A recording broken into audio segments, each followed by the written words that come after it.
Hey everyone, Zach here from the future. I just wanted to pop in before the episode and give you a heads up that we had some mic issues during the first maybe 5 minutes of the show, so you'll occasionally hear some pops and crackles in the mix.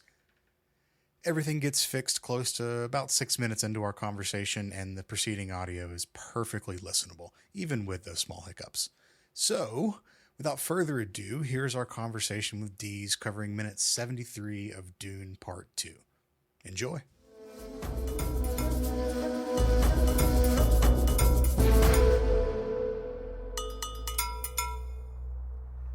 Hello and welcome back to the Dune Minute Podcast, your place to dive deep, minute by minute, into the cinematic adaptation of Frank Herbert's world of Dune. I'm one of your hosts, Zach. And I'm John. And we are once again joined by a friend of the show, Dees. How's it going, Dees? Oh man, I am living. It's great. I'm looking forward to this minute in particular. I think there's some real magic here.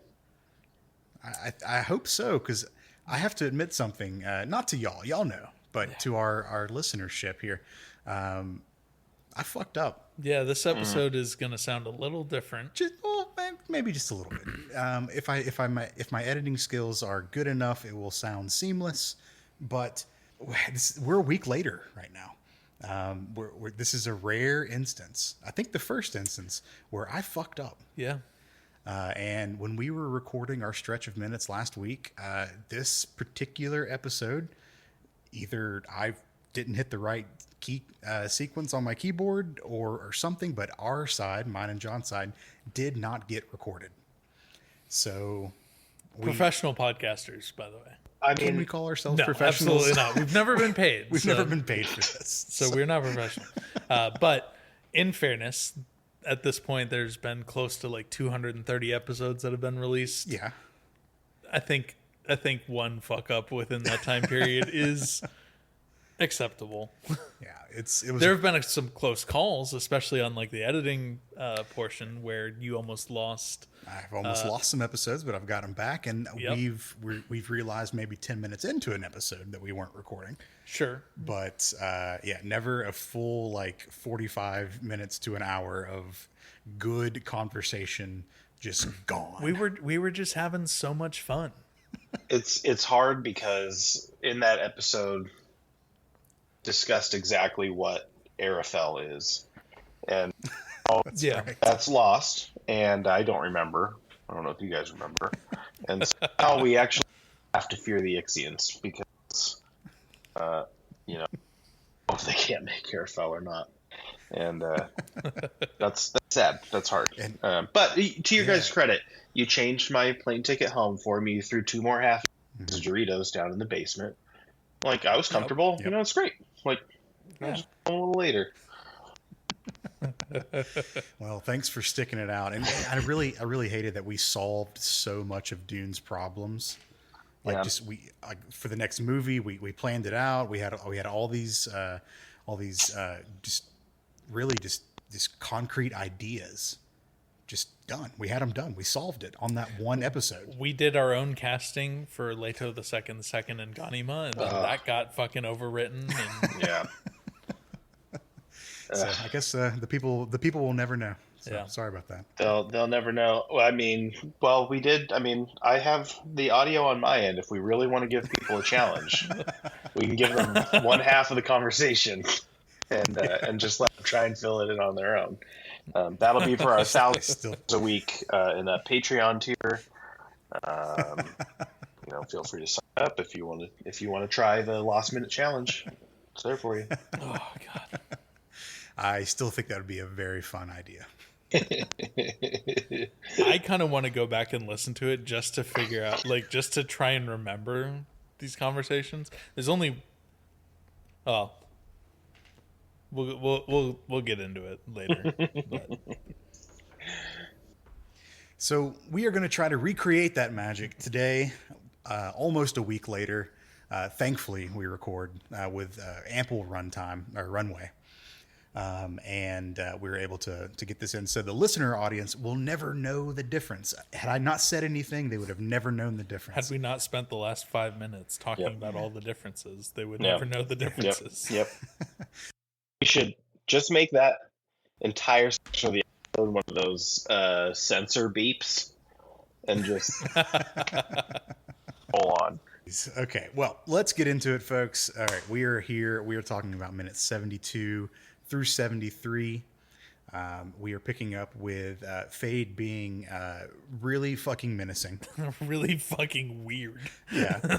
Well, Scary. I think in this point, yeah, that's maybe just his normal state. Yeah. So I don't know if you can call him weird. That's just him being normal. Yeah. So as Fade grabs this knife and aggressively sticks his tongue out, he takes the back of the blade and just runs it down the center of his tongue, and he is maintaining some aggressive eye contact with the I forget what we called him last week. Oh yeah, Malakili, the Rancor Keeper. Malakila, the Rancor Keeper. That's better than what I have in my notes, which is just Blade Gimp. He's wearing his leather crop top, and he's got his hood on. And, Yeah. And he's sweaty as fuck. Yeah. Not as sweaty as he will be, but you know, still sweaty. Yep. Which I've got to say, as a pair of, you know, not the thinnest people in the world in Georgia in the summer, I feel like you and I can relate. Yeah, I'm a naturally sweaty man. Yeah. Even when I was super thin, I was a naturally sweaty man. It rained a little earlier today and immediately started steaming off of the roads, and I felt that everywhere. Oh.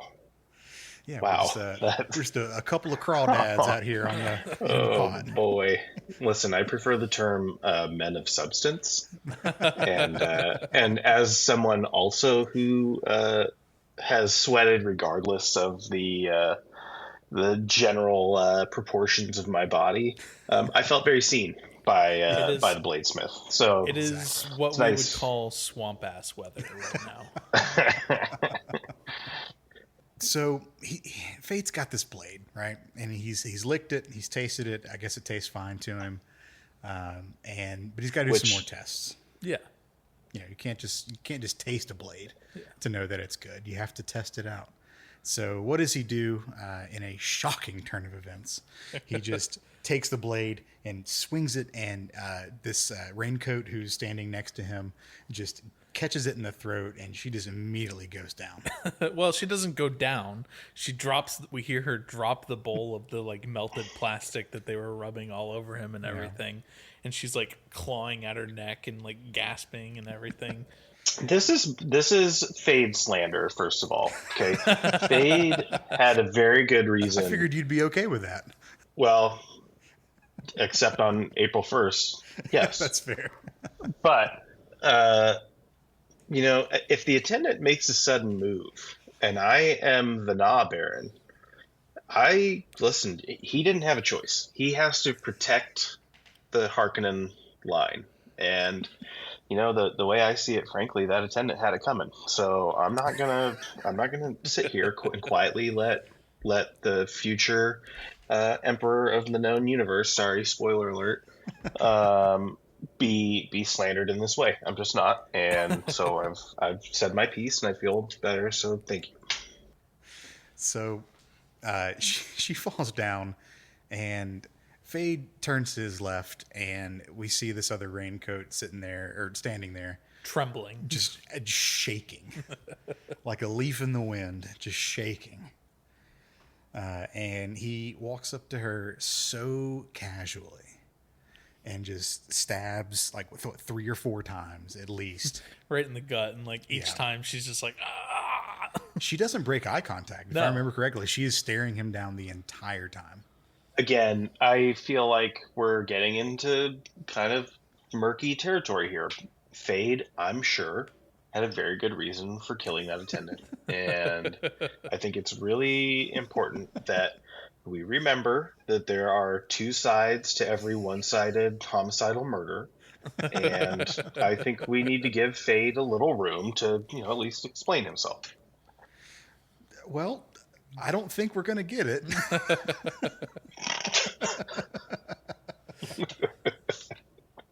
because he's doing all this with zero emotion in his eyes. He's just having fun, and Yeah. so are his harpies, because his catsuit group.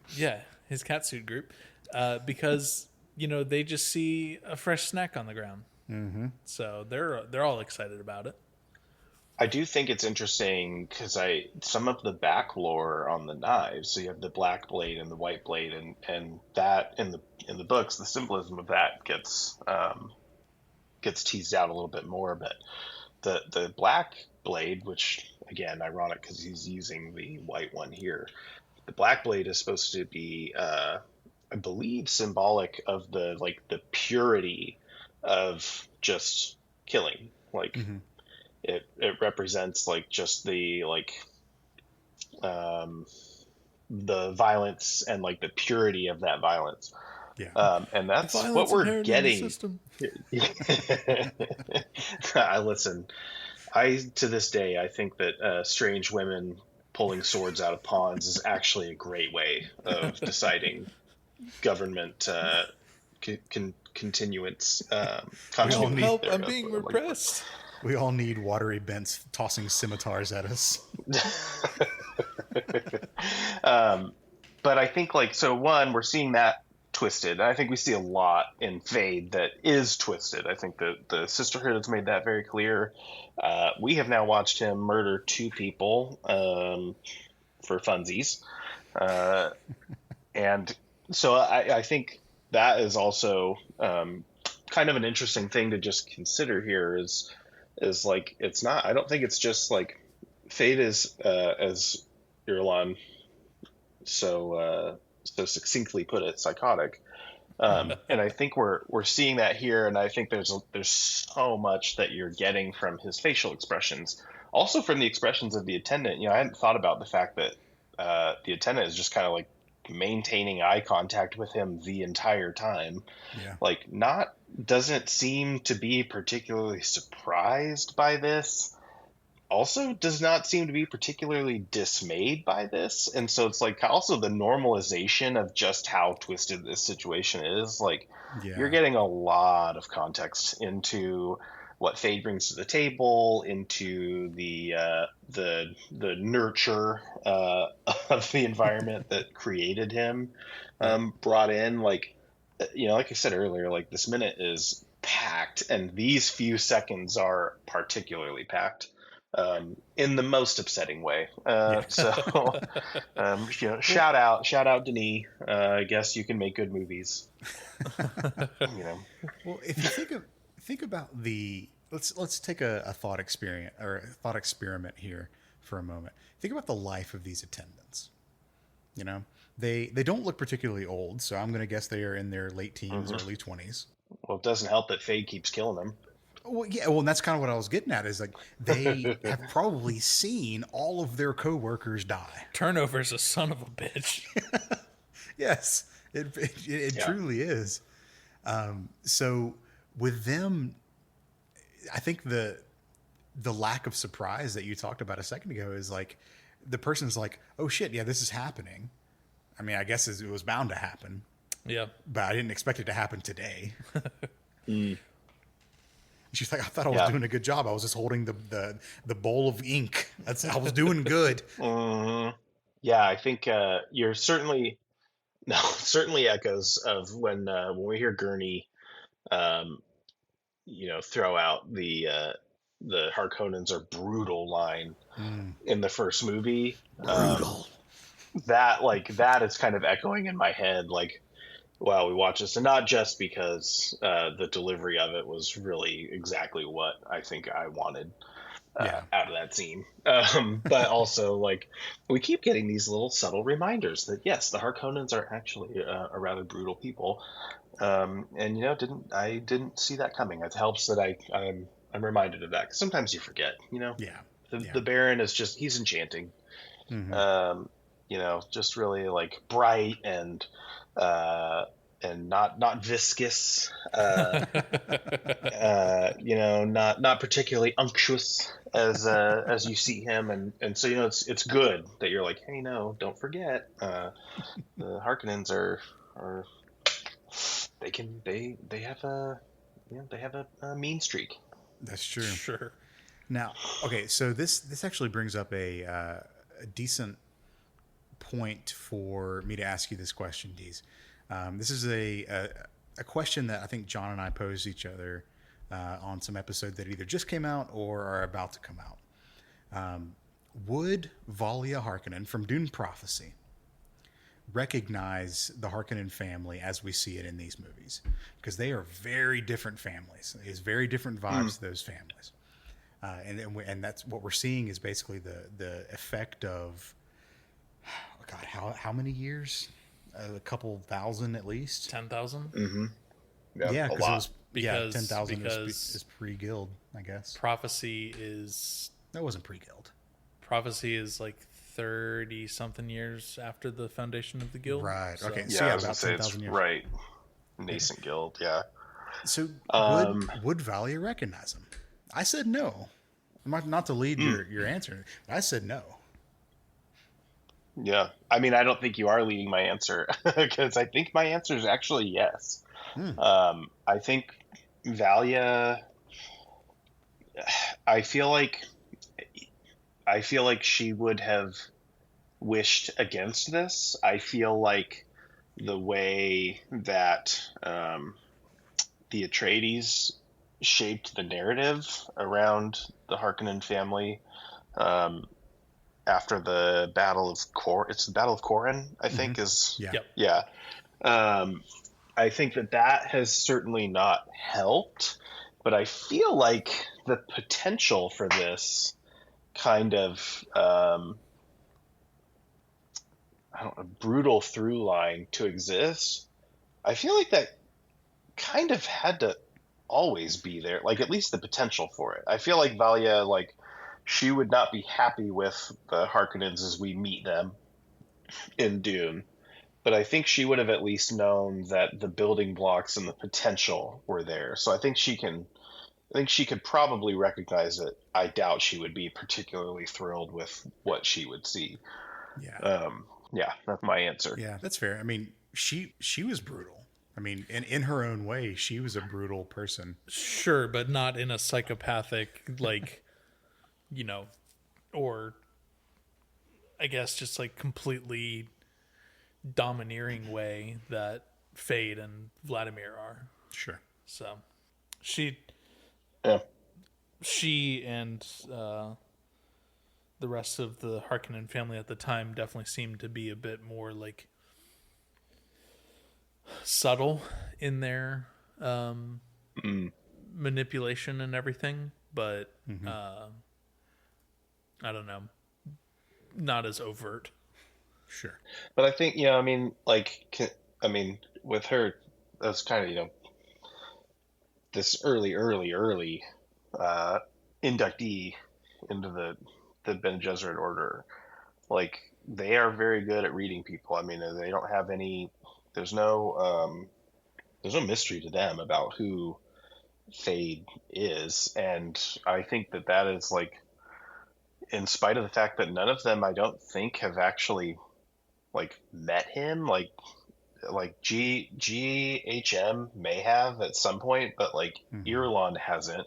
The other sisters that are gonna pop in a little bit later clearly haven't. They're not even happy to be on Giedi Prime. Yeah. But they know exactly who he is, and I feel like that sensitivity to like humanity, to being able to kind of sort through, like, even sift people down to humans and animals, as the sisterhood explicitly does, like to their own ends. I don't know. I feel like, I guess, like, a lot can change in 10,000 years, or however long it's been. For sure. I mean, I haven't been alive that long. I couldn't tell you, but I feel like it could. There's potential there. But even then, like, I don't know. I feel like, at least in Herbert's telling of humanity, it feels like fundamental natures are inscribed, and breaking out of them is extremely rare and remarkable. Yeah. So yeah, I don't know. I think I guess just to repeat what I've kind of said already, but I think she would know. She wouldn't like it, but she would understand how they got there, or understand how they could potentially get there. Okay.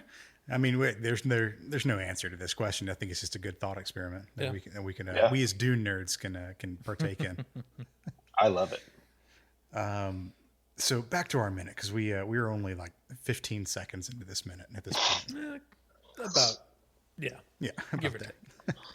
So after the raincoat that Fade stabs falls down, we get a shot of the third attendant. And she is also just trembling, but she's staring straight ahead. She is not making eye contact. She does not want the teacher to call on her to read. She's just looking straight down at her desk and just trembling with her bowl. Fortunately for her, Faye does not come over and murk her like he's done the other two. No, he's got some feedback on the knife. Right, from some fearless feedback. He turns back to the Rancor keeper in the room, and he says, I don't know if it was, I think it's at this point, I really heard his, I'm trying to do a Stellan Skarsgård impression. While also still like having just been doing Elvis for, however long that shoot was. Like I think we talked about it in the last minute, but this is where I really, really heard it here. Yeah. But he turns back to him and he says, "It's the tip. Should be sharper." A notch off balance. It's the tip. Should be sharper. A notch off balance. Thank you. Yeah. I think that this might be one of the scariest lines in the movie. Mm-hmm. Because up to this point, you've only been told that Fade is crazy. And you've only seen Fade do crazy things. Stab two attendants. Have the six-pack that he does. Stick his tongue out at one of the most violently aggressive gestures I've ever seen. But here, like, you learn he knows his shit. He knows exactly what he wants in an instrument of killing. And he can tell you exactly what is defective to it, down to a notch of balance. And that should perk people's ears up. Now, I would like to give credit to the knife maker. I just watched this knife kill two people, and I believe that Doug Marcaida would have absolutely passed this knife on Forged in Fire. It would have gotten an "it will kill." We know it will kill because it did. And so, Fade might be being a hair critical here, but the fact that he knows that and can tell it, that should scare you. Like, we know that ultimately Paul will prevail, but for the storytelling to be successful, you have to at least be willing to accept that the potential for Paul to fail is there. And in the figure of Fade, you are given every opportunity to know this guy is the real deal. Like, he could absolutely best Paul in a one-on-one duel, and that should scare everybody. Because, for any of Paul's shortcomings, the Bene Gesserit Sisterhood were more than willing to see him grow up and develop after he navigated the Gom Jabbar. And even though this is pre-Gom Fade that we're seeing here, like, he's no joke, and they're making it very, very clear that that is the case. Yeah, for sure. Okay, so that put a question into my mind that I'm going to save for later. Okay. So I'm gonna save this question for later, but don't let me forget, please. Okay. Okay. So after Fade gives his feedback, we get like a brief moment of him like continuing to stare down the super sweaty knife bearer, and then we cut to another part of the dungeon. A goon sesh, if you were. We've got some goons. Yeah, we've got a 5-on-1 goon sesh where there are 4 goons holding down a very notably not Harkonnen because he's not pasty white pale and also hairy man. He's got a glimpse of hair. Yes. So more than a glimpse.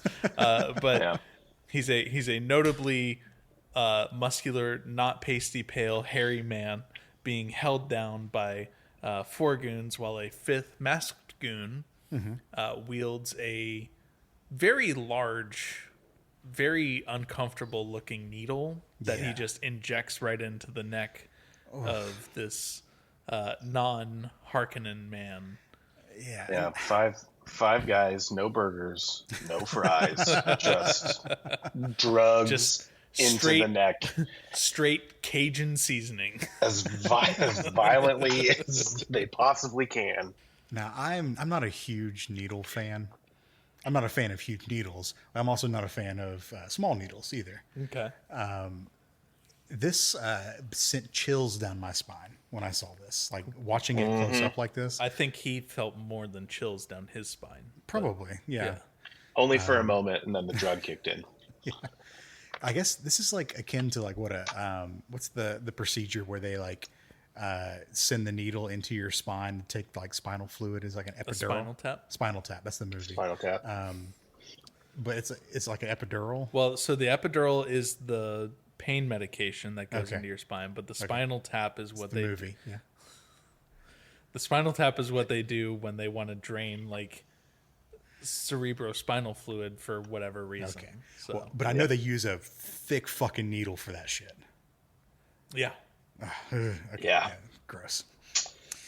Don't enjoy this. This gives me almost as much anxiety as the or not anxiety, but just like the heebie-jeebies as the coffee service for the Fremen does. I do not like the Fremen coffee service. I think that is disgusting. That's very rude of you to just reject What's a little coffee service. What's a like little that. spit between friends, dude? Yeah, dude. It's a lot. That's what it is. Oh. Yeah, I mean, listen, judging by what you've just told us, I imagine you've probably never tried to make a whole cup of coffee with just spit, and I'm here to tell you it's hard. Yeah, you're correct. I will also say that it has been close to 9 months since I've had a cup of coffee. So gross. Oh, good for you. I'm trying, man. I'm trying. It'll cut down the caffeine intake. I'm going to have another shot of espresso in your honor after we're done recording. Yeah. We're not with this goon sesh very, very long, though, because we've entered another goon sesh with 4 other goons and then the same masked goon, walking into the frame, and we're following this same, probably very same needle being transferred from one goon to another. So, we're not engaging in safe sharps disposal practices here on Gady Prime. We're just kind of Dr. Lister is incredibly disappointed with the lack of sterilization of the instruments between quick neck stab procedures here. Is that Lister as in Listerine? Yeah, turns out same guy. One of my favorite little factoids, Listerine, named for Dr. Lister, who, much to the benefit of humanity, stumbled on a little thing called do your dishes after a medical procedure. Called and rather than your tools. Rather than just wiping the scalpel off on your apron after the 5th operation of the day and using it again for whatever the next bloodletting is you have on the calendar, he sterilized his instruments. And that is a practice that, thank God, medical practitioners still follow today because it reduced the lethality of medicine that was otherwise hopefully good for you by a pretty significant margin. So shout out Dr. Lister, shout out Listerine. Every time you take a swig of that, you do it in remembrance of the doctor. This is shout out disinfecting things. Yeah. General disinfecting things. Yeah. Who'd have thought that would be beneficial to humanity's survival on and off the battlefield? And we can tell this. We can tell this one particular goon is a doctor goon because he's got his mask on. Yeah, he's got his leather mask on, which I got some beeves with this. Now we all lived through 2020 and 2021. There's a lot of complaints about not being able to breathe through masks, which are just like standard, medical masks. There is no fucking way this guy can breathe through a leather mask. I didn't believe those folks who said they couldn't breathe through just like N95s or whatever. I didn't believe those people. I would believe him if he said it. It's got to be so gross and like sweaty on the inside of that mask too. Moldy. Oh my god. As someone who, speaking of disinfecting, you are never disinfecting a leather mask. No, you can't. There's no way to do that. That thing is nasty. As someone who works a fair amount with leather, like, okay, side note, I do like leather crafts as a hobby of mine. Yeah, well, Sure. I have many clients. Call it whatever you want. Yeah, that would be, I think, I'll go ahead and say almost impossible to breathe through unless they have some future leather, like a future cow that has perforated skin, I guess. Perforated. Thank you. Sorry, Yeah. I switched the E and the R in my head. I don't see it. For a family that made their money trading in whale fur, I think they like the classic Don't stuff. forget whale cum. Oh yeah, they did deal in whale cum too. It has medicinal values.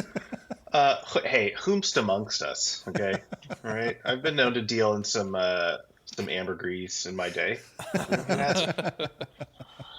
So Dr. Goon and his cadre of goons, they make it to the third cell here. Yeah, Dr. Goon and the goons. They're making their way down the hallway, and what's the first thing you hear? But come! I won't die. I won't die like a fool. Kill me now. And boy howdy, we are getting introduced to one of the hardest, coldest characters in this film. Reintroduced even. Yeah. Yeah, that's true. That's true. Because we get to see our boy, who we have talked about at length on this show, Lanville. Yeah. We finally get to see Lanville again. And now I know Lanville is a movie creation. He is kind of a composite character of a few different folks in the book, all unnamed Atreides, like soldiers basically, but they kind of rolled all these different roles rolled all the different roles together into this one character called Lanville, and we love him because this guy's fucking cool.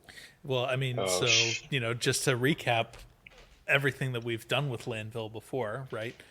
We met him when we met Duncan Idaho at the start of part one because Duncan, was talking to Lanville about, how the stabilizers felt off or whatever on his ship. Adjust your technology. Yeah. Yep. Lanville was the one that was told everyone, and Paul clearly didn't listen, to turn on their shields when they landed on Arrakis for the very first time.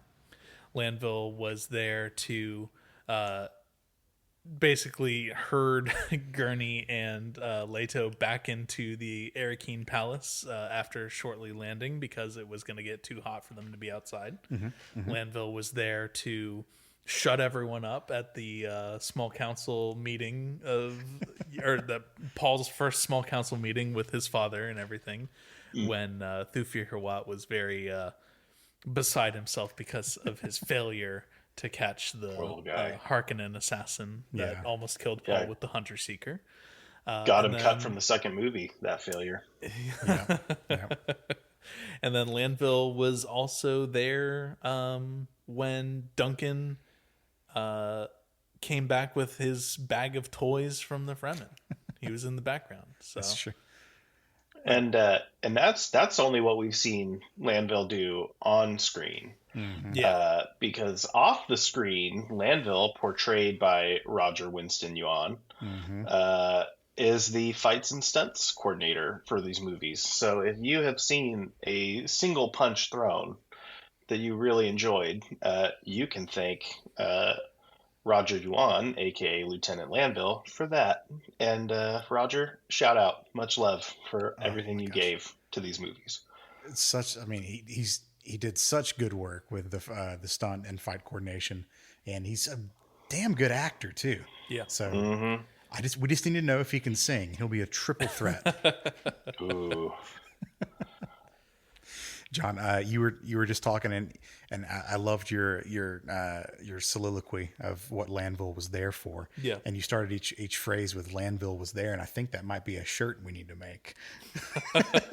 Oh, Just I'd wear Landville it. was there. I'd wear it. I'd wear it. Put me I down for two. I don't want to think about doing merch at all. Holy shit! Oh, come on. You wouldn't wear that shirt? I would wear the shirt, but I don't want to have to deal with the logistics of selling merch. Yeah. sounds awful. I mean, that sounds like it sucks. Fortunately, I'm a guest, so I don't have to do that. So please make that shirt, and I'll take two. And also, please make sure you get them in bigger sizes for men of substance, so that it doesn't look like a medium on a not medium frame. Oh, we'll go all the way to 5X. Don't worry. Yes. Oh man. 8X. 8X. Oh, now I've got a sleep shirt slash sundress I can wear. This sounds wonderful. We'll just make them in muumuus for everyone. Beautiful. I'm here. I'm in.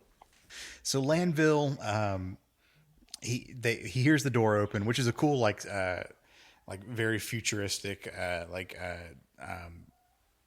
God, what are those doors called? Like turnstile doors. Yeah. So he hears the door open behind him, and we get the I won't die like a fool, not kill me now. And then the doctor says, "No drugs for you today, Atreides." And that's when we get fully introduced to Landville. And he honestly seems surprised by this. Yeah. Like that makes his head kind of like Yep. turn back, and because okay, if we think about the movie time, right? Yep. It has been anywhere from 0 to less than 9 months. Safe to say, probably at least a few months, Yeah. given what we've seen of the growth of Jessica's baby Yeah. inside of her. Even including the sudden 5-week shift forward in time within moments of drinking the water of life, but whatever. Now, this scene hits harder in the books because we know that it has been a something like 2-year time jump. Yeah. At this point, so I think it's safe to assume that most every day they have been giving Landville drugs and having him go fight. Yep. So for them to come in and say, "Not today, we're no drugs today," that's a very surprising thing. Having him go fight in the same fighting pits that Gurney Halleck himself was fighting in. Yep. Yeah, that's right. Yep. Yeah, I think there were a couple things that stood out for me. I think one, his reaction to being told he's not getting the drug, and to your point too, I almost think that the time difference is immaterial. Whether it's been 2 years of being essentially held captive, tortured, and likely forced to not just kill other people, but probably some of his comrades at some point for sport, or whether it's only been a matter of months or even weeks, possibly.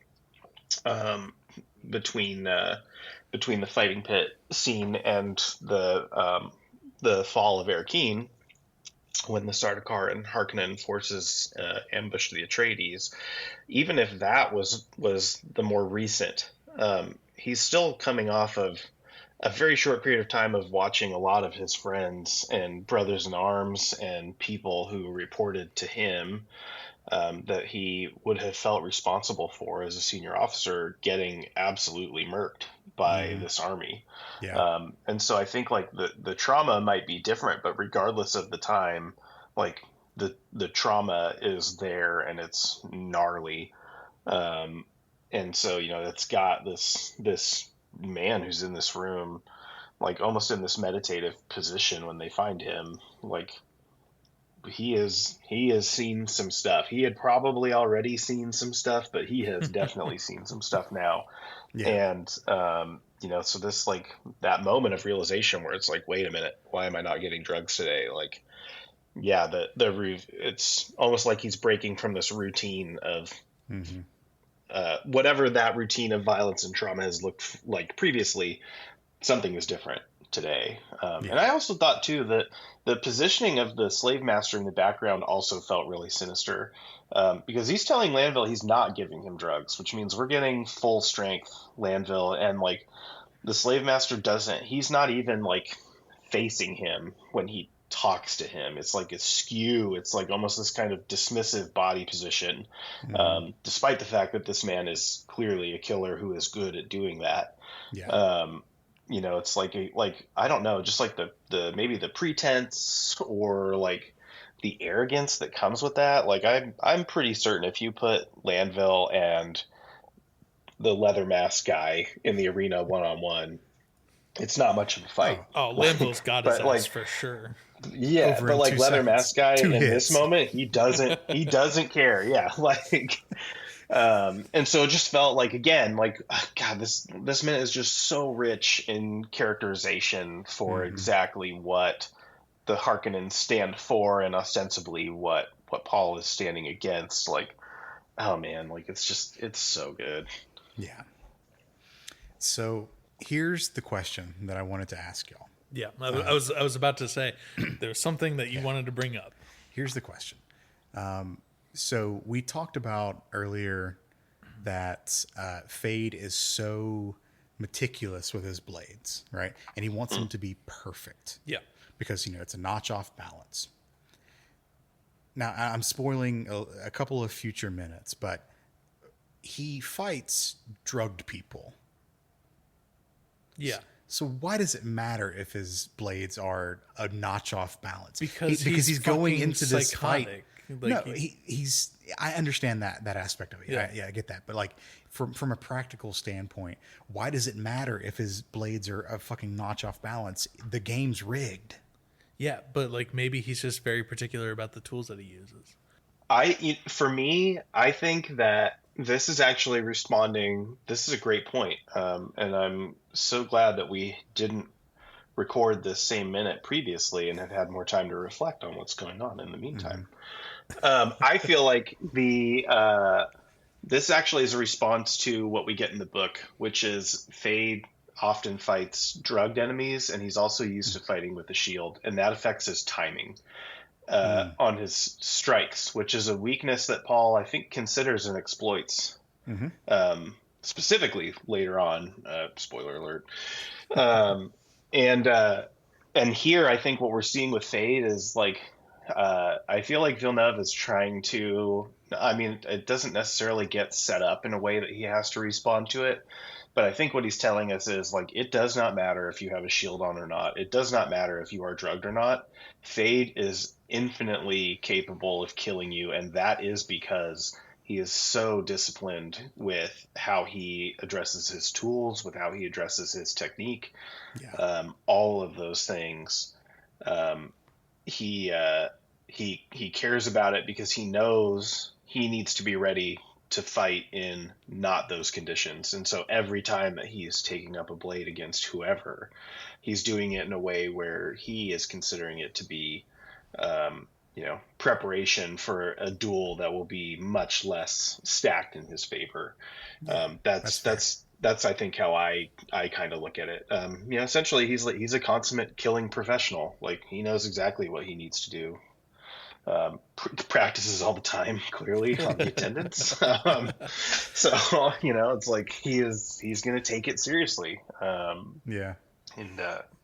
now you just got me thinking of a movie called Fade the Professional, and I would watch the hell out of that. Yeah. He takes it seriously, and again, people are so busy smearing him for being a psycho killer, and I'm like, qu'est-ce que c'est? Like the guy is just ensure that he is honed in on his tools to do the job well, and that's admirable. Fade. Oh God. Well, we go from no drug for Thank you for getting us back on track, John. Yeah. We go from no drug for you Sorry, today, Dad. Atreides, with the turn back and look to the most aggressive flashbang I think I've ever had in a movie, because we go from this nice dark quiet dungeon to the just all white, black and white skies of Gady Prime, and when you and I were in the theaters, this absolutely seared my fucking eyeballs from the inside out. But it's really cool because we get to see for the first time this huge ass arena, these fighting pits that we've been talking about for so long, and we get the black sun of Gady Prime up Yeah. in the sky and everything, and fanfare music is going, the crowd is cheering, and we get, for I believe the second time in the movie, translated Harkonnen language. We do, yeah. Yeah. Under our glorious black sun, we welcome to these special festivities. The end of the minute. Oh, and then what does he say? Oh, Yeah, sorry. Now, couple things here, and if this is in later episodes, just cut this whole section. But I won't, so that's not how I edit. I edit in linear time, so I won't know if they're in okay. further minutes. Okay. So, couple things here. The Black Sun was a creation of Denis Villeneuve because he wanted to show just like how harsh and gross the planet is, so much so that like color and light can't even properly flourish on Gady Prime. In Dune Part 1 we saw how like weird and like bulbous and plastic the planet looked, Yeah. and they wanted to like be consistent with that. So what is more off-putting than a sun that puts out infrared light and all you see is just like shades of black and white and no color? I'm going to disagree with you there for a second, because it is not a sun, or at least according to the books, it's not a sun that puts out infrared light. It is the planet that is polluted so much that that's the only thing that can get in. That's fair. Because they do fix it later. Yeah. and they talk too, like, about the planet. I think it's, I forget where, but I think it talks about like this planet is so polluted and gross that like oil seeps up from the ground. Like this so America will invade soon. Buddy, democracy is on the way. Get ready. But I mean, this place, it probably smells like feet and oil and shit, and you're looking at it and you get under our glorious black sun. It's like, talk about like trying to make lemonade out of rotten lemons. Like, I guess it's glorious. Does not feel glorious. It feels really off-putting and weird. And that is like such a great encapsulation of exactly what the Harkonnens are: off-putting and weird, and they will definitely stab you if you say that to them. John, you grew up in Florida. Yeah, I did, unfortunately. There's a number of paper mills in Florida. Oh boy, are there. And visiting Florida for most of my childhood and adult life, that is such a distinct, awful smell that comes out of a paper mill. Yep. And that's what I'm imagining Gady Prime, that times 1,000. Probably. Yeah. I don't know how to describe the smell of a paper mill, because like I want to say just like rotten onions, but that doesn't even come close, because it's like it's degradation. It's wet pulp. It's chemicals. It's oil. It's like there's like so many smells all in one. Yeah, and it's just awful. Yeah, that's the first thing. But I would imagine Gady Prime smells like the worst paper mill on a wet, humid Florida day that you can imagine. Gross. Wow. One thing before we wrap this minute that I do want to kind of talk about in it, because I made a little note about it in the notes here. So during the Under Our Glorious Black Sun, we welcome to these special festivities. We get some footage of the fighting pits, and then we cut to the inside of a box, like a box seat kind of situation, and we see I only sit in box seats, so I just call them seats. Oh, sorry. Wow. Not all of us are super fancy rich. No, but we see this attendant in there, and he's got a bald head like the rest of all the other Harkonnens, but like a very pronounced chin and everything. And for the moment, when I very first saw that, I thought that was a Matt Smith cameo, because Matt Smith is a very tall, lanky person with a very like prominent, jawline and everything. So that would have been funny. But it is not a Matt Smith cameo.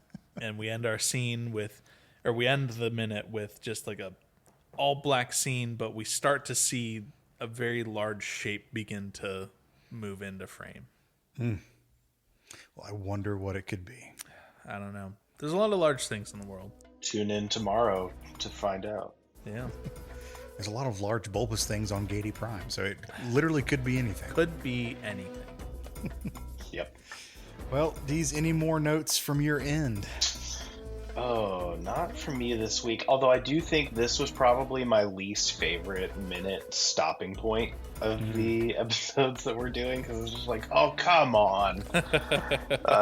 Really, really messing with my Zen Sunni sensibilities here. But Well, fortunately, I'll be back tomorrow. Or unfortunately, if you have like really not enjoyed this, I'm sorry. You've got a couple more minutes to get through. But yeah, we'll be back tomorrow. We will find out who or what this bulbous figure is that has come on the camera, and can't wait. Well, as always, the Dune Minute is available elsewhere on the internet whenever you're not listening to us. We are on Blue Sky at duneminute.com. Deez is available at Atreides Nuts. 2 E's, 1 Z. 2 E's, 1 Z. Yep. On Blue Sky. And you can also email duneminute@gmail.com if you'd like to get in touch with us the old-fashioned way. That's right. We'll be back tomorrow with another episode of the Dune Minute. See ya. We love you.